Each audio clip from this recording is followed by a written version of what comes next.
بینەرانی زێدە عزیزم ئەم کاتتان باش من یادگار فایقم ئەم شەو بە شێوەیەکی ڕاستەوخۆ لە شاری سلێمانیەوە لەگەڵتانە بم بۆ پێشکەشکردنی بەرنامەی 19یەمی وێنە گەورەکە. ئەزیزانم تەوەری ئەم شەوی بەرنامەکە تایبەتە بە قسەکردن لەسەر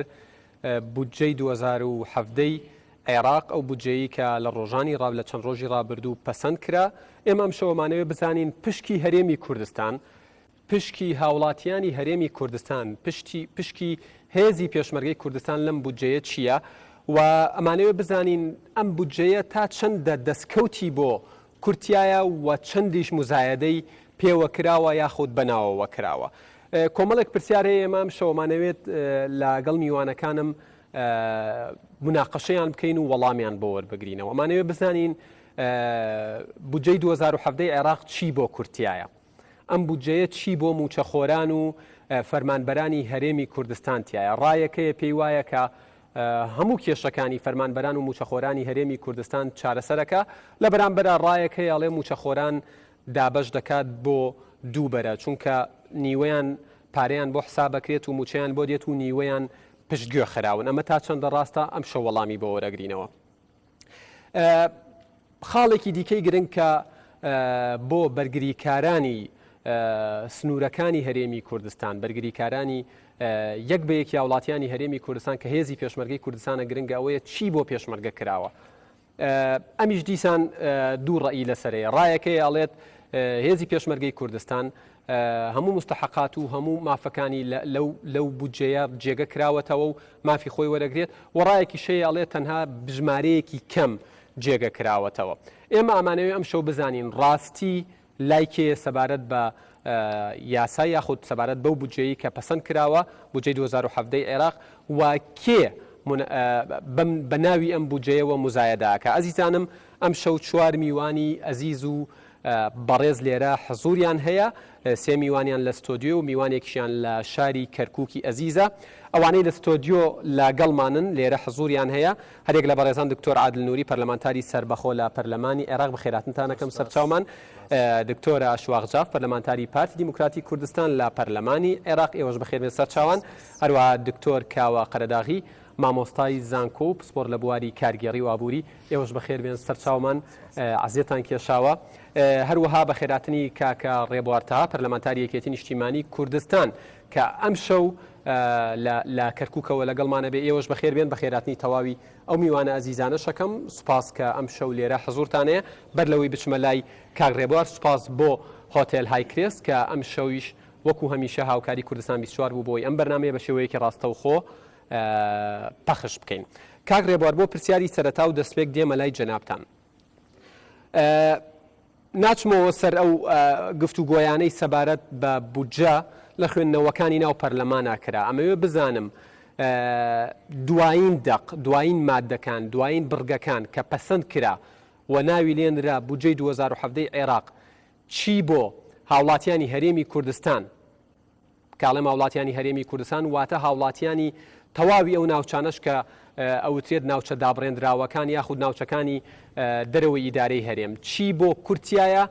و چی بەسەر کووردا تێپەڕیوە لەو بودجەیە؟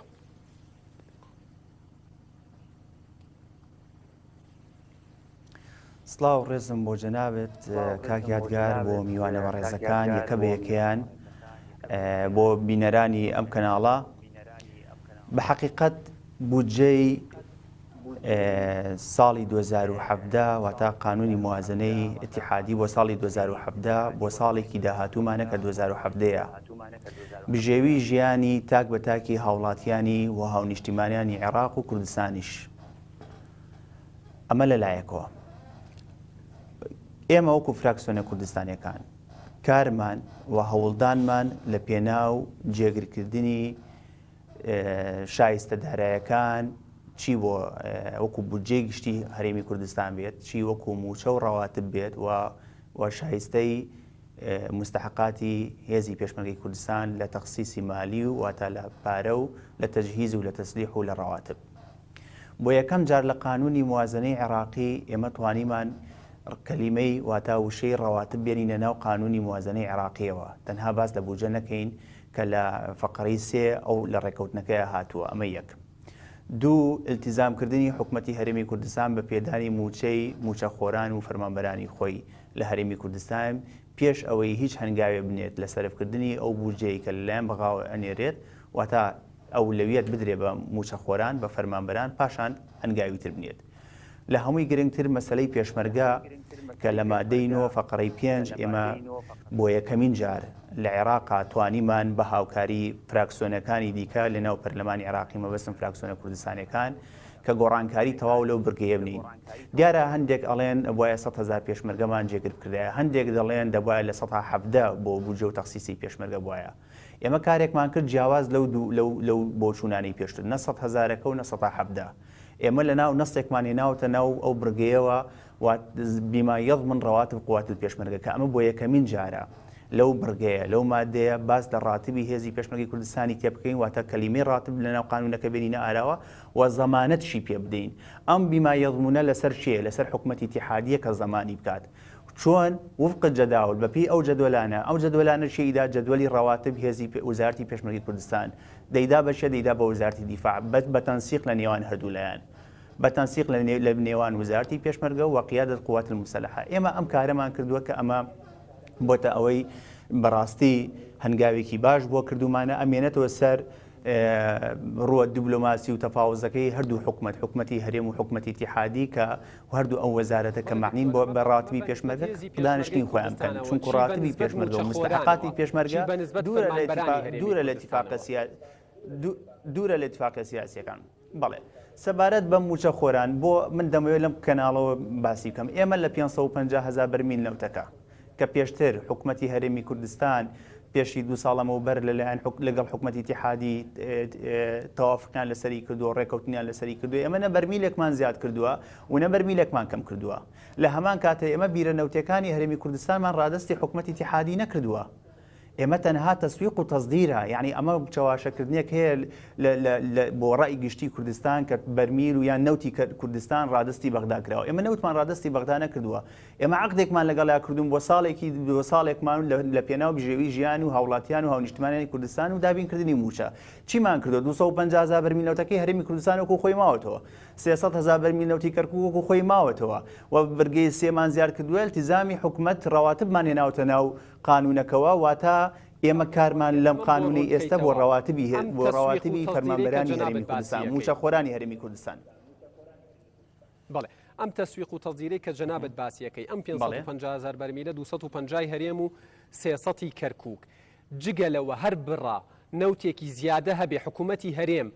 پابەند نییە ملزەم نییە کە تەسلیمی عێراقی بکات.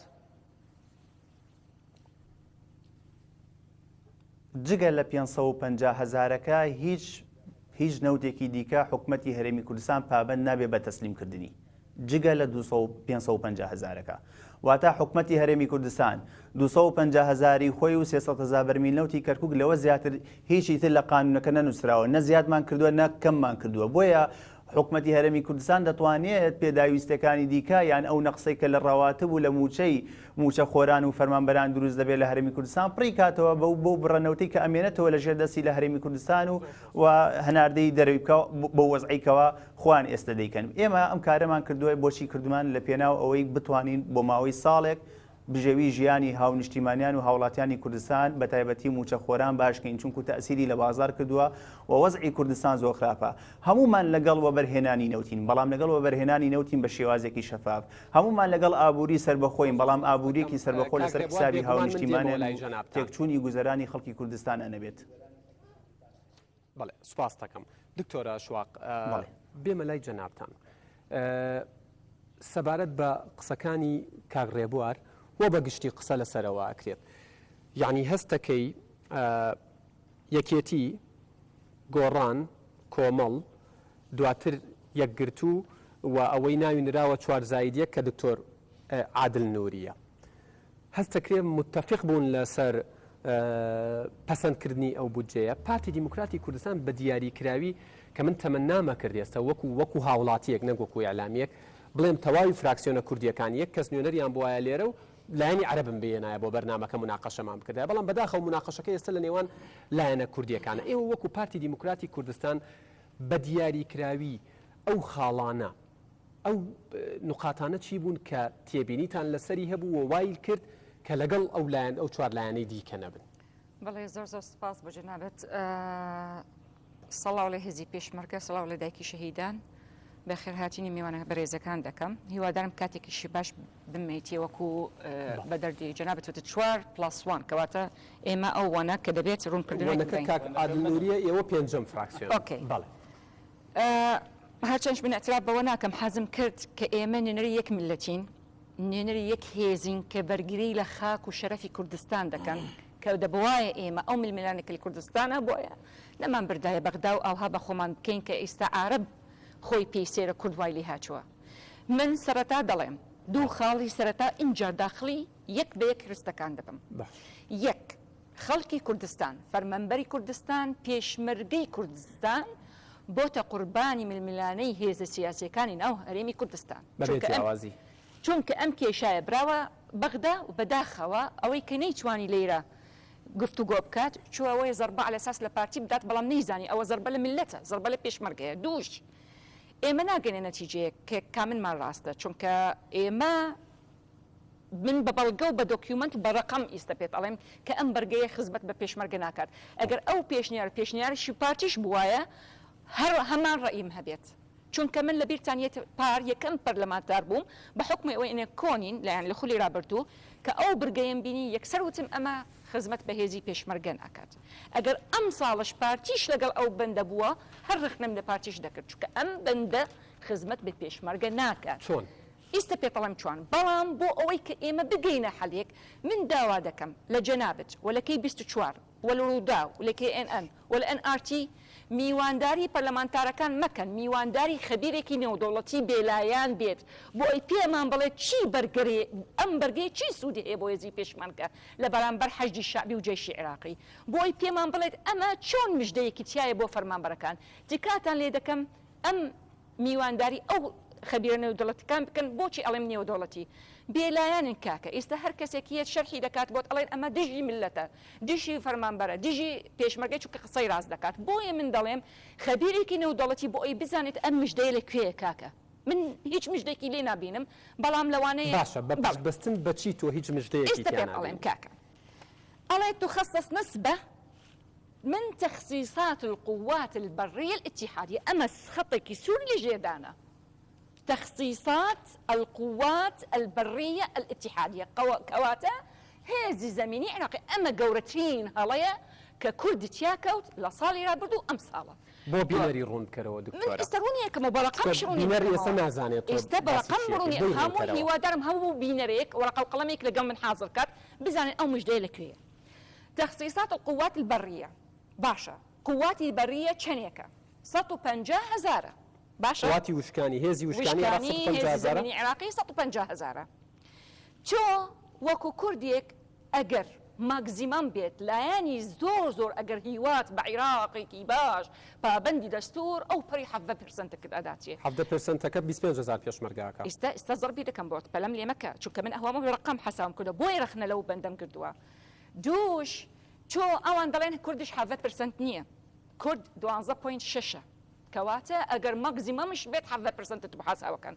70% خەڵکی کوردستان زەربی 150,000 کە چەند دەرەچێت 25 يعني 25.5 اوكي 25,000 لە حاڵەتێکش 70%ش بۆ حەساو ناکەن. ئەوەی کە دەڵێت ئاخر نەنووسراوە 70% من پێ دەڵێم مادام ڕەبت کرد بە هێزی زەمینی عێراقی کەواتە لە سەروی 150,000 نییە، بەنەس و بەدەق بەنەس و بەدەق تەخسیصات القوات بودجە لە یاسای بودجە لە قانونی موازنە ئەمە نووسراوە کە تەخسیصات يعني قوات البرية العراقية چەنە 150,000 یێن. ئێمە چیمان وت؟ طبعا ئەمە کاکو شار عەبدوڵڵا ئێستا گوێی لە منە، کاک عەبدولعەزیزە کە جێگەری سەرۆکی یەکەتی نیشتیمانی کوردستان و ئەندامی لیژنەی ئەمن و دیفاع باگەیان هەردووکیان لە منە بزانن قسەی من وابوویان نا. وتم اتفاقتان کرد لەسەر ئەو قسانە کە ئێمە وتمان وتیان بەڵێ ئێمە وەکو کورد ڕازی نابین بە 100,000 کەمترە، ئەگەر 100,000کەش نەبوو بەلایەنی کەم ئەضعف الئیمانە بە دەردی لایەن ئیسلامیەکان دەڵێ ئەضعف الئیمان دەبێت ئێمە 70% ئەو هێزانە سەر بە وەزارەتی بەرگری چەنە 400 و بینوسن توخوا 15,000 لە چی هاتووە لە 122,000 حەجی شعبی کە جێنێ دروست بووە و باسش لەوە 130,000ش دەکرێت لە کاتێک پێشمەرگە ئەو ساڵانەی خەباتی کردووە 25,000 ئەگەر 25 باشە ئەمە بەنسبەت پێشمەرگەوەی کەمە بەڵێ زائداً 200 و تقریبا 93,000 جێشی عێراقی چەنەکات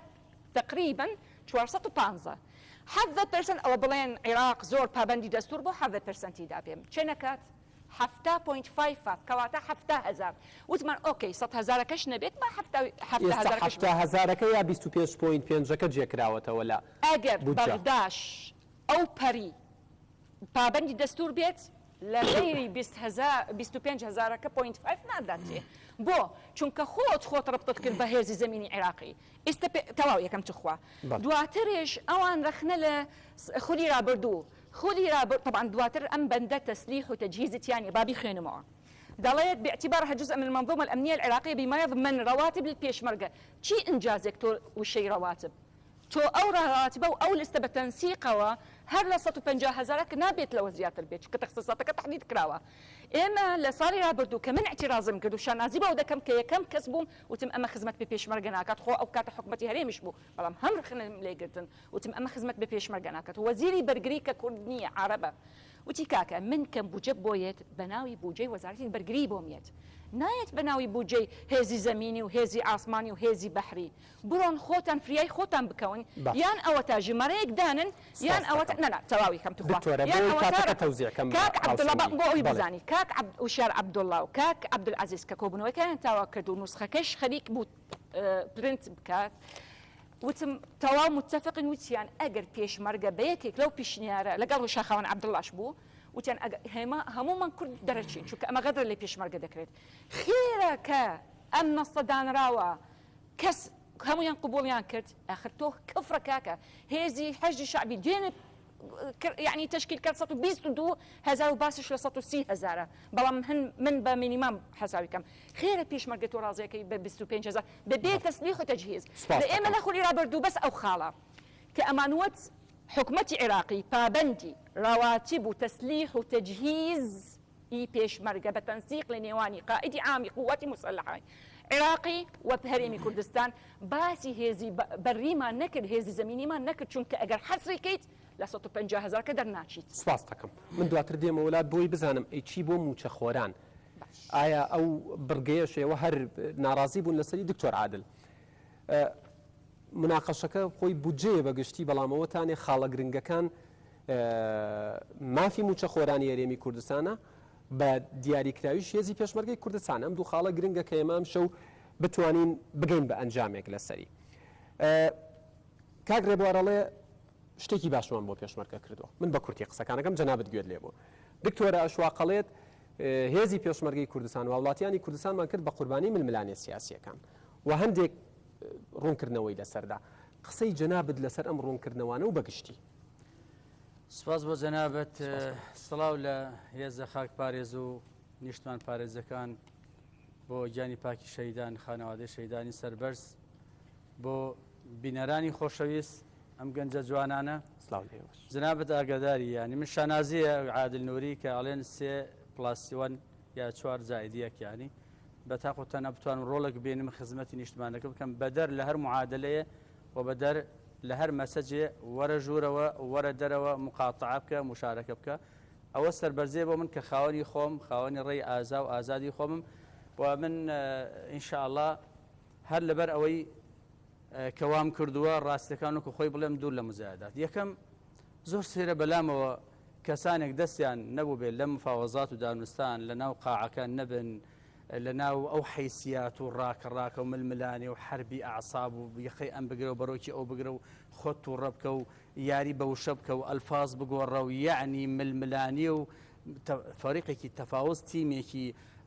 هاوسەنگی متەوازنی ینی ئەوەمان دروست کرد بە حەقەت پێشمەرگە ئاسا شەوانە ڕۆژی سەنگەرمان بەرنەدا سەیرە بەلامەوە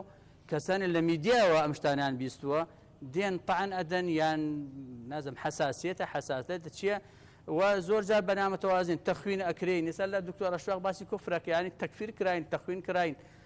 لە پێناو چییە من ئەمەیە بە دەر لە معادلاتی حیزبی و سیاسی شتەکان چۆنن چۆنت بینی یەکەم بۆچی ئەم ململانە گەشتە بەغا بەش پرسیاری منە کاتێک کە 2 ساڵە ئێمە ئیتفاقی هاوپەیمانی پەیماننامەی نەوتی ڕێکەوتنی نەوتی بەغا و هەولێرمان هەیە هی خۆیان ڕێکەوتون توانە کاکە ئەممان بۆ بکەن نوێش تێمان پەڕاندەوە باش بەسەر چاو 550 بەرامبەر لە 170 لەبەرەوە ئەمان تەسلیمانەکە ئەوانشنیان دەخەتای هەردوو لاان و بارحاڵ من بە حەیدەر عەبادی وت تۆ خۆت لە بەرپرسیارەتی ئەدزیتەوە ئەگەیناتۆ بەرپرسی لە ژیان و ژێواری هەموو عێراقیەکان بعد و حکومەتیشمان بارحاڵ کاتێککە تازە اعترافیەوە کرا نزیکی ئەمە 800 و 900 و بەرەو ملیۆن و بەرەو ئەوانە بەرمیلە نەوت ڕۆژانە ئەفرۆشێ ئەی باشە ئەفرۆشیان ئەوەنە نەوت ئەفرۆشێ کوا داهاتی پێشمەرگەی ئەوە خۆ ئەمریکا و هێزەکانی و پەیمانان تەسلیح و موچە و خۆیان باسیەکەن موچەخۆرە ئەوە وەزعەکەیەتی فەرمانبەرانە ئەوە وەزعەکەیە قوتابخانەکانە ئەوە نیوەی ساڵە بە سیستمی جاران تایسە دەرگای قوتابخانەکان نەکراونەتەوە کاکە ئەم پارە نادرێت کەسی بێخەم و ینی بەرپرسان بێخەم و بێباکانەمان بڵێ لەگەڵاکەن ئێمە تا ئێستا بە پێی دەستوری عێراقی بەشێکین لە عێراق وەختی پەرلەمانی کوردستان تعتیل ئەبێ وەختی نوێنەرانی خەڵک ڕێگریان لێ ئەکرێ وەختی ئەمانە ناتوانن ڕقابە و چاودێری لەسەر دام و دەزگاکانی حکوومەتی هەرێمی کوردستان بکەن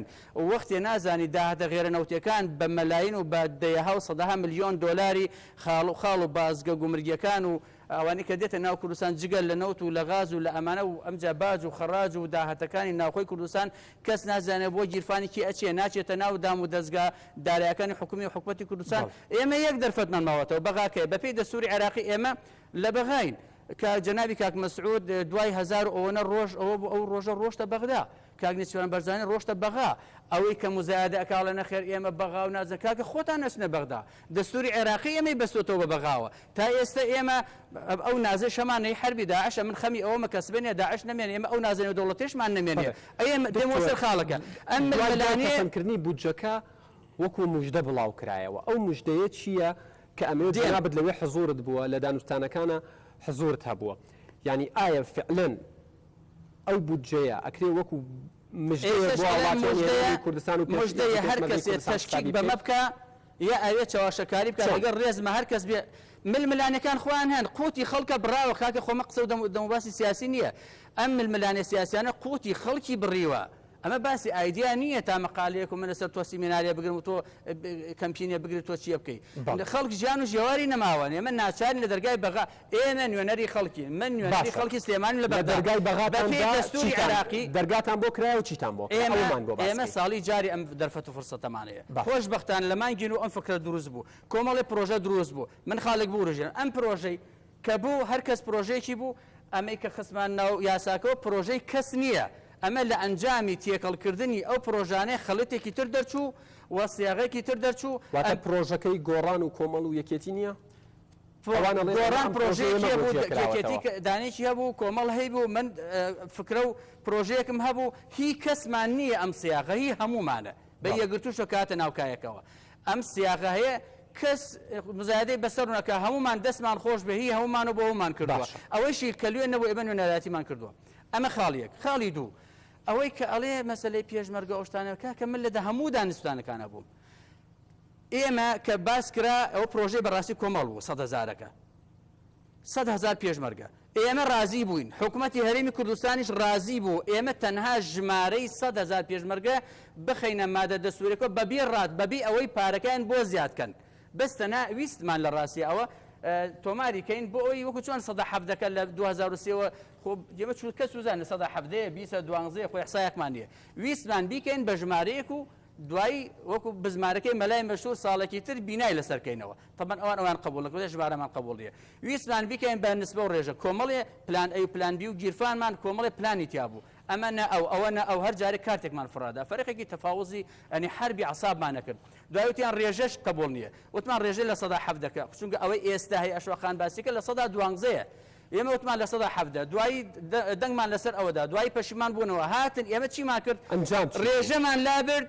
و ژمارەشمان لابرد مطلقمان کرد ئەمە ئێستا هەیە لە 100,000کەش زیاترە و بە کاملی ڕاتبەوە ئەمەی ئێمە کردمان زیاترە لەوەی حکوومەتی هەرێم تەمەنای ئەکرد ئێمە بیکەین لە 100,000 زیاترە 460 نییە نازانی نەمان و تۆ چەنە ئەوە ئەکەوێتە سەر ئەو فەریقە تەفاوزەی لە بینی وەزارەتی پێشمەرگە کە لیستەکان ئەبا لەگەڵ سەرکردایەتی سەربازی عێراق ئەوەی کە باسی ئیشکالێکێ لە نێوان چونکە من خۆم ئەلحەمدوللا ئەم فەلسفە و لە لوغەشە ئەزانم دانە بەدانە تعبیرەکان چییە باسی قواتی بڕی کراوە لێرە قەیدێکمان بادا بما يضمن قسەکەی خۆی بما يضمن تخصيصات قوات البرية العراقية دوایەوە بما يضمن جاري یەکەم نەمانتوێت لەگەڵ وەزارەتی دیفاع وتمان لەگەڵ قیادەی عامی قواتی مسلحة بەقسەکەم تەواو بما يضمن ئەگەر تەخصیصاتی فەرەزن تەخصیصاتی قواتی بەڕی 200 ملیارد دینار بوو استحقاقی پێشمەرگە 300 ملیارد دینارە 100 ملیاری ئەسڵەن لە هەموو تەخصیصاتی قواتی بەڕی هەمووی زیاتر بێ وەزارەتی پێشمەرگە حکومەتی هەرێ من کا بە وەفدی تەواوزی من کاکە من دانیە من کابراایەکی ئێستا لە هیچ فراکسیۆنێک نیم من دانیە بۆەوە من پێویستە دکتۆر با ئەم قسەیەت بۆ بخوێنمەوە لە ڕاگەیاندراوەکەی سەرۆکایەتی هەرێمی کوردستان ئەڵێ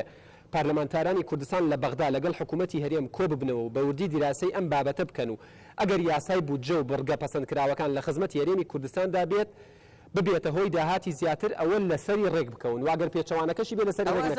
ئێوە ئامادەن لەگەڵ حکوومەتی هەرێمی کوردستان دابنیشن ئێستا بەڵێ ئەمانەیان بۆ ڕوونکەنەوە بەڵێ بەس ئەوە کاتێک شتێکمان بۆات گەوتی پێرێوەرەوە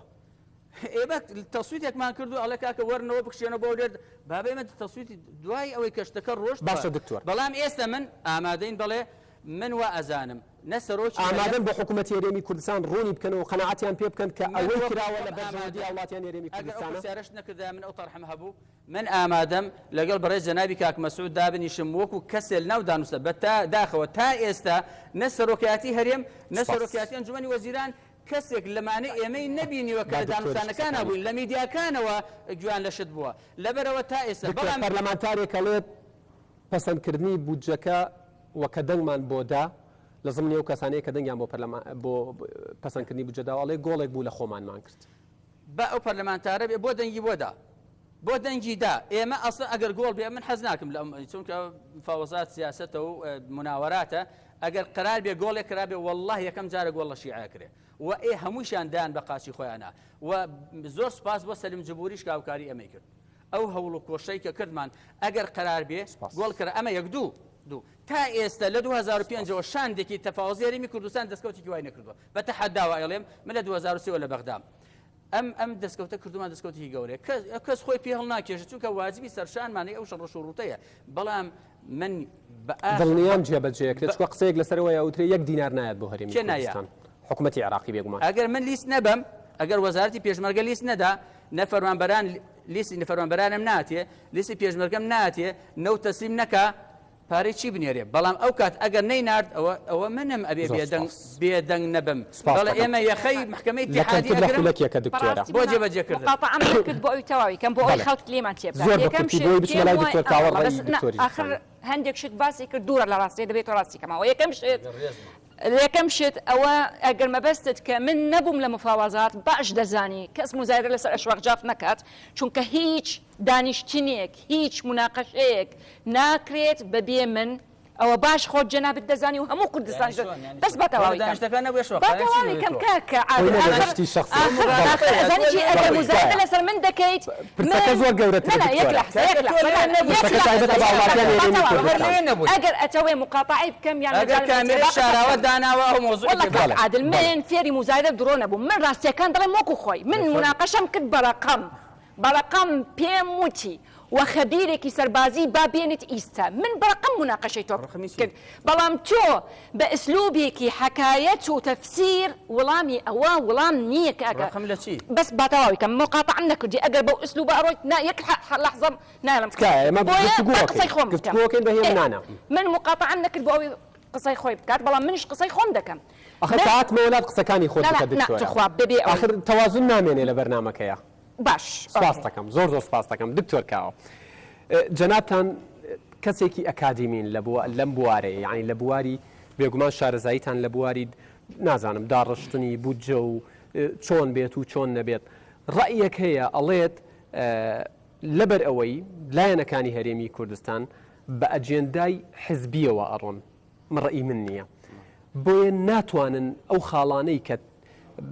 ینی پەیوەستە بە بەرژەوەندیە و پەیوەستە بە بەها باڵاکانی هەرێمی کوردستانەوە جێگەی بکەنەوە ئەبێت چۆن ئەم گفتوگویانە بکرێەوە تێبینیەکانی خۆت بەگشتی چین پێشەکی سڵاو لە خانەوادەی شەیدان و پێشمەرگە دێرینەکانمان و بینەرانی خۆشەویست و هەروەها گشت فەرمانبەرانی بێموچە بەڵێ و ئەو گەنجە قۆزانی کە دانیشتون لە بەردامەکەمانە من بەداخەوە ئەیڵێم لە ماوەی ئەم فترەیە لە دەستگا ڕاگەیاندنەکانە ڕۆکەمە ئەو خۆشکەم و ئەم برا ئەزیزم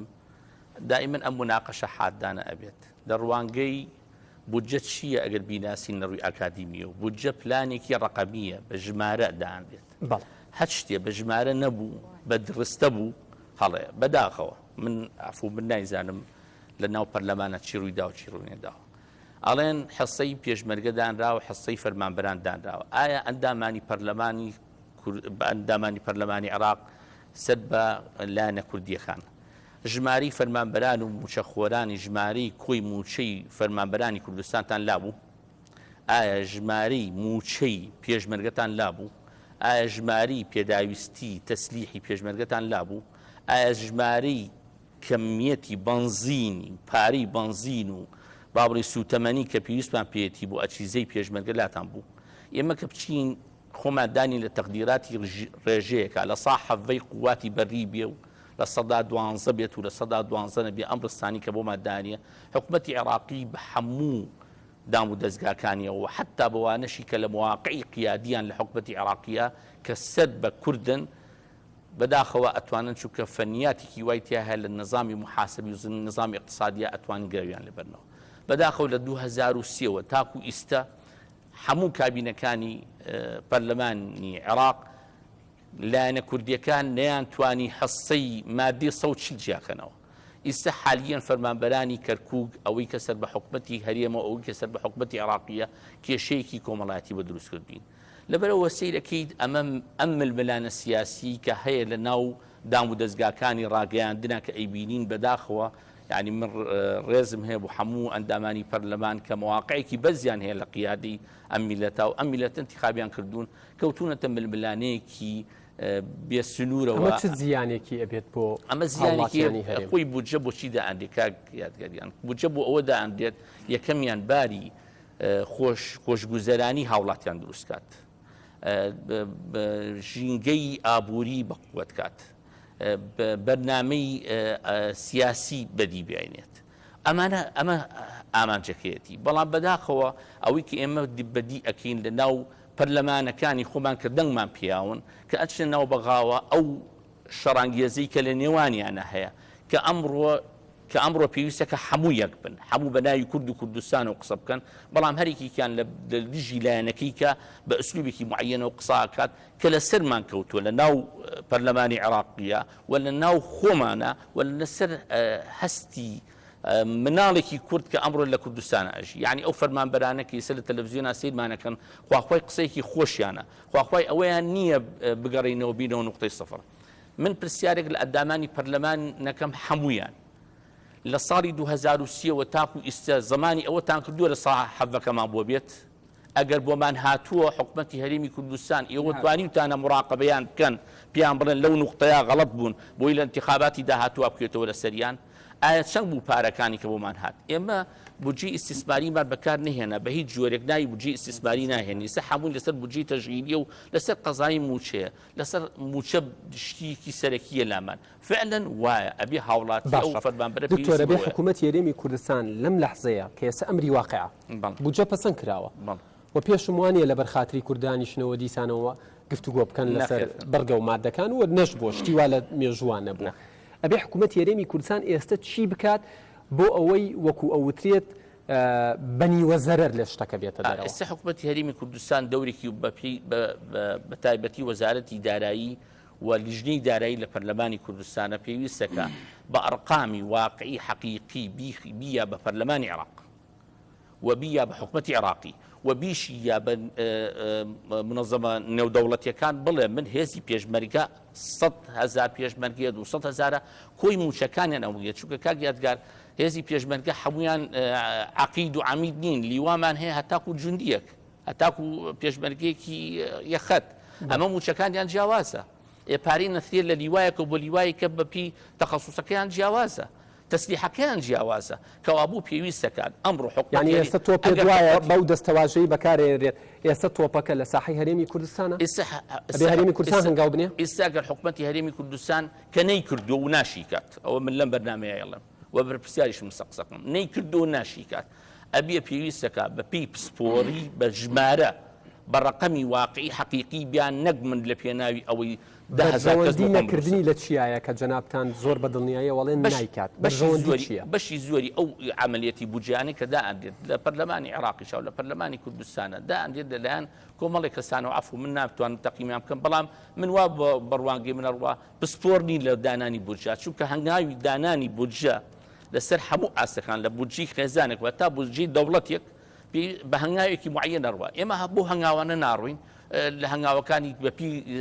ئەبێ بگەڕێنەوە بۆ کەسانی پسپۆر و شارەزا بۆ ئەوەی بتوانن سوود لە ئەتوانن کە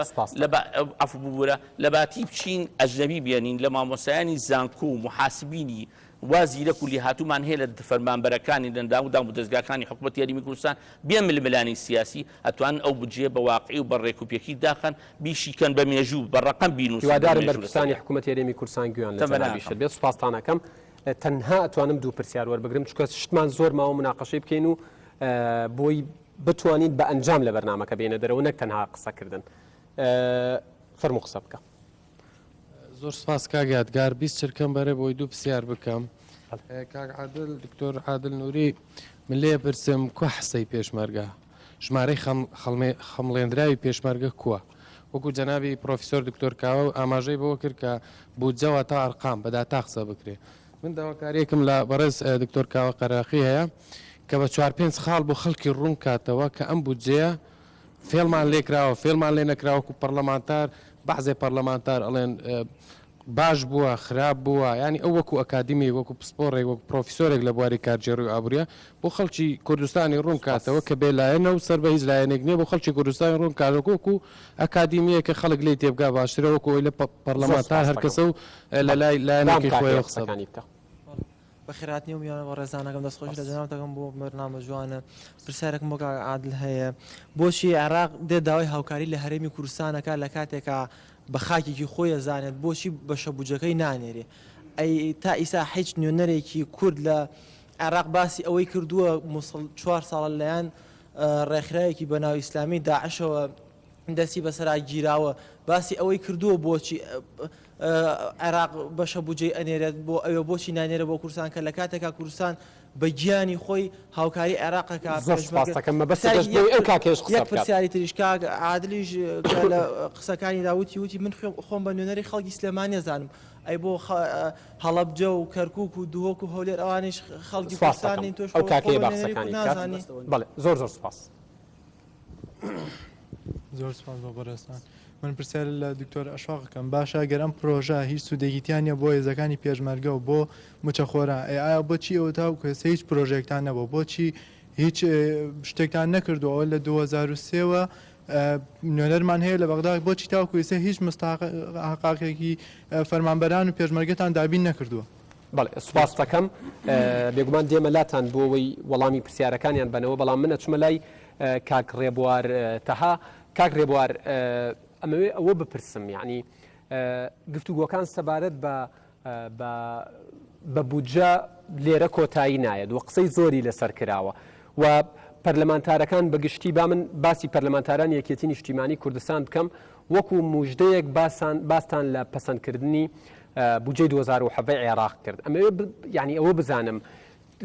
بۆ موچەخۆرانی هەرێمی کوردستان باس لەوە ئەکرێت موچەخۆرانی هەرێمی کوردستان ژمارەیان 1,400,000 کەسە بەڵام ئەوەی جێکراوەتەوە نزیکەی 600,000 شتێک زیاترە ئایا ئێوە چۆن چارەسەری ئەماکەن و چۆن پێتان وایە کە بودجەی 2017 عێراق چارەسەری تەواوی کێشەکانی موچەخۆران و فەرمانبەران و هێزی پێشمەرگەی کوردستان دەکات.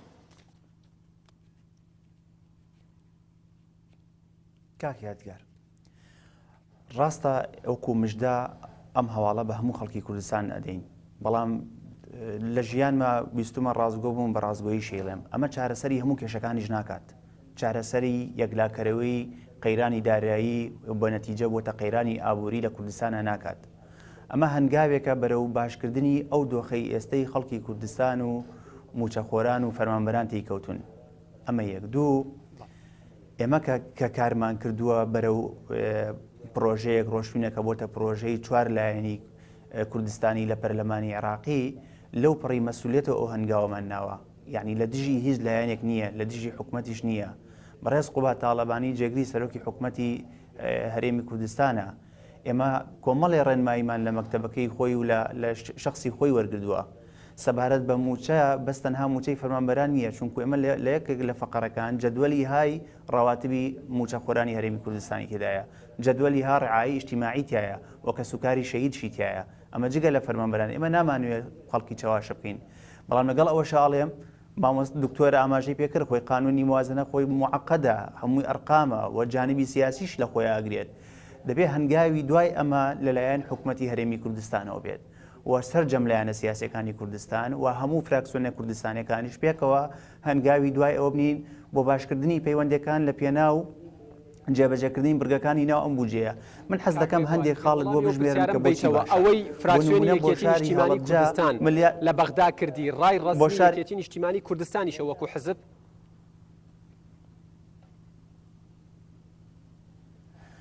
ئێمە و توێژ و ڕێنماییمان لە حزب وەرگردووە پێش ئەوەی بچینەوە بۆ بەغدا و ئێواری ڕۆشتنەوەمان بۆ بەغدا کۆبنوێ کراوە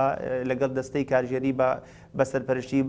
بەڕێز کاک عومەر فەتاح و پاشان مەکتەبی سیاسی کۆبنوێکی دیکەی کردووە کە قوبات بۆتە نوێنەری حکومەتی هەرێمی کوردستان و بڵێن جێگری سەرۆکی حکومەت نوێنەری ئەو تاوتێ و گفتوگۆیە بێت کە لەگەڵ فراکسیۆنا بکرێت و قسەمان کردووە و نامی کاقوباتمان پێگەیشتوە پاشان لەگەڵ مەکتەبەکەی جەناگیان قسە و توێژمان کردووە و بەردەوام لەسەر خەت بووینە. خۆی بەکارهێنێ بۆ ئەوەی حکومەتی هەرێمی کوردستان قەناعەت پێ بکات کە ئەم بودجەیە ئەوەی پەسەند کراوە شتێکی باشەوە بێ حکومەتی هەرێم پێوەی پابەند بێ. بەڵێ کاقوبات لە خەمی دابینکردنی موچەی فەرمانبەرانەوە ئەوەی بە ئێمە ڕاگەیاندووە کە کار بکەین بۆ ئەوەی بڕگەیەکی باش یان شێوازێکی باش ڕستەیەکی باش لە قانونەکە بەدەست بێنین لە پێناو دابینکردنی موچەی خەڵکە. ئێمە ئەوەی کردومان ئەوەیە. من دەموێت هەندێک خاڵت بۆ بژمێرم کا گیارگارەگەر نەمبڕی تکایە مۆزوعی شاری هەڵەبجەت بۆ ێنمەوە. ئێمە ملیارێک و 200 میلیۆنمان بۆ هەڵەبجە داناوە بۆ خزمەتکردنی هەڵەبجە و بە پێشخستنی بواری ئیداری لەو شارەیە 22 ملیار دینار قەرزی کە وڵاتێکە ئەدرێ بە هەڵەبجە و بۆ مەشروعی ئاوێکی گەورە لە هەڵەبجە بەکاردێت. بۆ شاری کەرکوک 272 ملیار دیناری پترۆدۆلارمان جێگر کردووە کە بەشێکی بەنەق دەدرێت و بەشەکەی دیکە بە سەنەدی مالی ئەدرێت واتە کەرکوک بێبەش نابێت لە پترۆدۆلارەکەی و بڕگەیەکمان زیاد کردو بۆ چارەسەرکردنی هەموو ئەو نەخۆشانەی کە بەهۆی پیسی هەوای نەوتی کەرکوک و کە خەڵکی کەرکوک تووشی بۆ لە دەرەوە لە ناوی کەرکوک چارەسەری پێ بکرێن و ئۆکو ئاماژەم پێکرد لە سەرەتا لە بڕگەی سێ باسمان لە ڕەواتب و موچەی فەرمانبەرانی هەرێمی کوردستان کردووە و ئەوەشی کە دیسانەوە دەیلێمەوە وەکە عادلیش ئاماژەی پێکرد ئەوەی شانازیشی پێ بکەین ئەو فەقەرەیە کە تایبەتە بە هێزی پێشمەرگەی کوردستان لە مێژووی قانونەکانی کەوا بە تایبەتە قانونی موازنەی حکومەتی اتحادی عێراقی بیما یەضمونی تێدا نییە. ئێمە لەوەیە هەموو شتێکمان بڕاندێتەوە. ئێمە وتومانە زەمانەتی ڕاتب بۆ معلومی جەناب و میوانەکان بودجەی یان تەخسیسی مالی هێزە وشکانەکانی عێراق لە مانگێکا 302 میلیارد دینارە، لە یەک مانگێکا 302 میلیارد دینارە و ئێمە لێرانن باسی تەخسیس ناکەین، باسی نزبەش ناکەین، چونکو لە بینی دوو کەوانە وتومانە بیما یەضمن ڕەواتب قوات الپێشمەرگە واتە زەمانەتی ڕەواتبی پێشمەرگە. ئەمە چێ ئەیکات؟ ئەمە وەزارەتی پێشمەرگە ئەو جەدوەل و ناوانی کە بەرزێکاتەوە بۆ چێ بۆ حکومەتی اتحادی بۆ وەزارەتی دیفاع و لەگەڵ قایدی قواتی مسلحان نەک ڕەزامەند بە تەنسیق، چونکو هەندێک برادر وا باسییان کرد کە ڕەزامەند یەبێ بەڕێز حەیدەر عەبادی لەسەرا بێ. هیچ ڕەزامەندی بەڕێز حەیدەر عەبادی لەسەرا نییە، واتە تەنها بە تەنسیق بە مفاوەزات ئەو تیمەی کە ئەڕوات دانوستاندم کە بۆیە ئەمە ناڵین ئەمە قانونی موازنە هەموو شتێکی بۆ براوەوە هەموو شتێک لە بەرژەوەندی میلەتی کوردە، بەڵام ئەمە هەنگاوێکی باشە و جیاوازە لە قانونەکانی دیکە. زۆر سپاس دەکەم دکتۆر عادل. من 4 خولەکم ماوە، ئەمەوێت لەم 4 خولەکەیە ینی قسەکانی خۆت دیسان ئەمەوێت ینی ئەگەر بەپێی ئەو خشتەیە ینی کە لە چوارچێوەیدا موچەی هێزی پێشمەرگەی کوردستان دابین بکرێت نیکەم بە کوردی خێرا بەپێی ئەو خشتەیە ئەگەر حکوومەتی هەرێمی کوردستان بە تەنسیقی بڵین وەزارەتی بەرگری عێراق و بەو هەماهەنگیە و لەگەڵ وەزارەتی پێشمەرگەی حکوومەتی هەرێمی کوردستان ئەو خشتەیە بنێرێت ژمارەی هێزی پێشمەرگەی کوردستان چەند بێت حکوومەتی عێراقی بە پێی بودجەکە پابەندە کە دابینی بکات بەپێی ئەو یاسە ئێمە دەمانەوە پابندە ئەگەر قەرزیشی بۆ کرد بێت چونکە ئێمە وتمانی کێ دابینی ئەکا قیادی عامی قوات مسلحە بێ دابینیکە ئەگەر ئەو ڕێژەی کە نازانین خۆیسا دکتۆر قسێکی جوانی کرد وتی ئەبێ بە پێ ڕێژە بێ من یەک پرسیارەکەم تا ئێستا هەموو وەزارەتی وەزیری دارایەکان یاریمی کوردستان زانیویانە ژمارەی موچەخۆرانمان چەنە ژمارەی پێشمەرگەمان چەنە ژمارەی ڕێعای ئیجتیماعیمان چەنە لێرەش معلوم نییە تا من بیبەم لە بەغا بەڵام ئێمە دقێکمان داناوە دوای ئەوە لێرێ بۆ بەشکردنەکەیەتی ئەوەکە ئەوەی ئەو دقی ئێمە دامانناوە ئەوە نە دقیقە ئەگەر قیادی قواتی بەڕی هێزەوشکانەکانی عێراق موچەکەی هیچیشی بەشی پێشمەرگەش نەکا نەک بەشی خۆشی نەکە ئەبێ بچێ قەرزکە موچەی پێشمەرگە ئەگەروانە بوو ئێوە بەرپرسن ئێمە دقەکەمان داناوە محکەمەی ئیتیحادیمان هەیە پەرلەمانمان هەیە حەیدەر عەبادی بانگ ئەەکەین لێپێچین و لێپرسینەوە ئەەکەین بە پێی یاسا تۆ ئەتوانی بەڵام تۆ ماضا حق وراء مطالب ئەگەر وەزارەتی پێشمەرگە ئەگەر حکوومەتی هەرێم هاوکارمان نەبن تیم دروست نەکەن نەوت نەنێرن ئێمە تەنها ئەتوانین لەوێ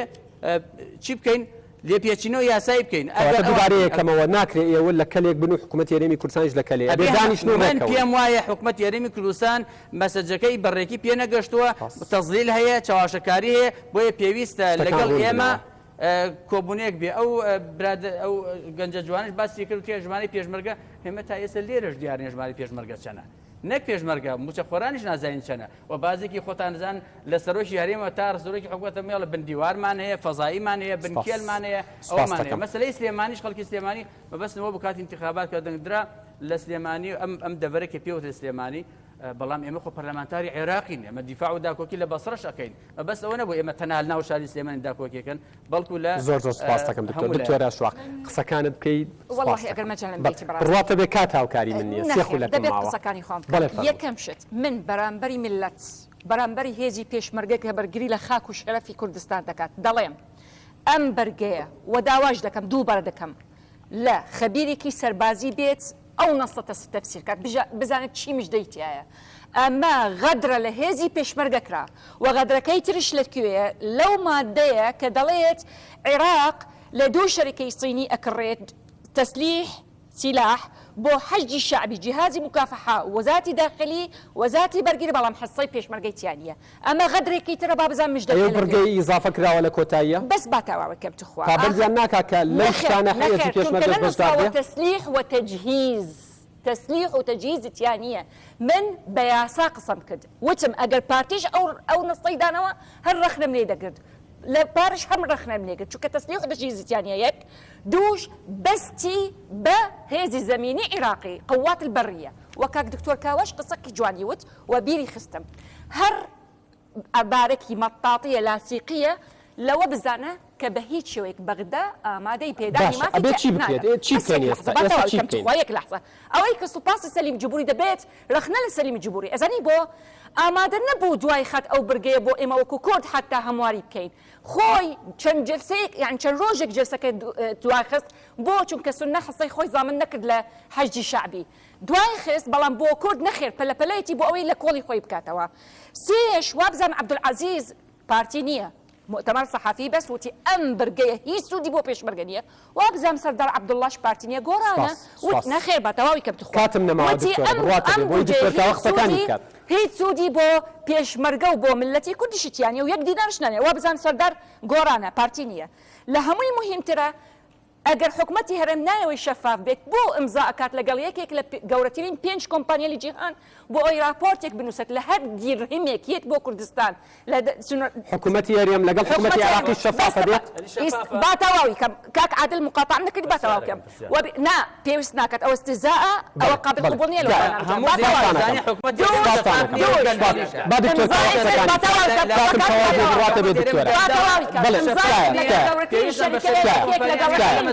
کۆمپانیای جیهان بۆ ئەوەی هەر داهاتێکی هەبێت زۆر سپاس دکتۆرە کاتم تەواو بوو دکتۆر کاوە قسەکانت لە سەفەرەتەکان لە قونسڵێتخانەکان بۆ با دکتۆر کاوە ئەوسپاتیکان قسەکانت کە ئەو شەفافە بەڵام هەندێک خەڵک هەیە دیفاع لە مالکی و لە عرب دەکات زیاتر لە زۆر سپاس دکتۆر کاوە قسەکانت تەفەرموو. من ڕێزم هەیە بۆ هەموو ئەندام پەرلەمانەکان ئەندام پەرلەمانەکان پێم بڵێن ئایا بودجێی عێراق عەجزی هێناوە یا عەجزی نەهێناوە نزیکی 21 تریلیۆن دینار. ئەگەر چۆن ڕقەمی عەجزەکان حسێب کرد و ژمارەی موچەی پێشمەرگە و فەرمانبەرانیان لا نییە چۆن عەجزیان کە لاتان نەبێت چۆن عەجزتان حسێب کرد یا عەجز نییە لە ساڵانی پێشوو ساڵانی ئێستا چۆن حسێبتان کرد لەگەڵ ژمارە کاکی گیان ئەرقامێکە بۆ ئەداتێ پێویستم بە قیادی سیاسی نییە بە کاقوبات پێویستم پێی نییە بچێ بۆ بەغا پێویستم بە سەرۆکی هەرێم نییە بچێ بۆ بەغا کە ڕقەمم لەبەردەما هەبوو بە ڕقەمەکە کە دانرابوو ئەبێ ئەو ڕقەمە تەنفیز بێ مادەم بوو بە یاسا پێویستەکە ئەوە تەطبیقە نەک بڵێم لە ساحەف بە بڕیستە ئەڵێ فێرمان لێکراوە وڵامی ئەو کاکە کوڕەگەنجە ئەگەر بڕستە نووسرابێت بەڵە فێرمان لێکراوە ئەگەر بە ژمارە نووسرابێت قەت فێرمان لێ ناکرێت. بەڵێ زۆر سپاس بۆ دکتۆر کاوە ببوورە من کاتم کەم بە جەناب بدا بەڵام بەڵێن بێت لە بەرنامەیەوە سپاس بۆ دکتۆر کاوە قەرەداخی سپاس بۆ دکتۆر ئاشواقجار سپاس بۆ دکتۆر عادل نووری داوای لێبوردنەکەم زۆر سپاس بۆ کاک ڕێبوارتاش کە ئەم شەو لە شاری کەرکووکەوە ئەرکی کێشاو لەگەڵمان بوو سپاس بۆ تەواوی ئەو میوانانە سپاس بۆ های کرێستیش ڕێزی یادگار فایق و تەواوی مستافە جوانە لە شاری سلێمانی و شاری هەولێر قبول بکەن تا بەرنامەیەکی دیکە بەخواتانە سپێرم و ماڵتان هەمیشە ئاوادان بێت لە خۆشی دابن دەستان خۆش بێت ماندوو نەبن یاخۆ.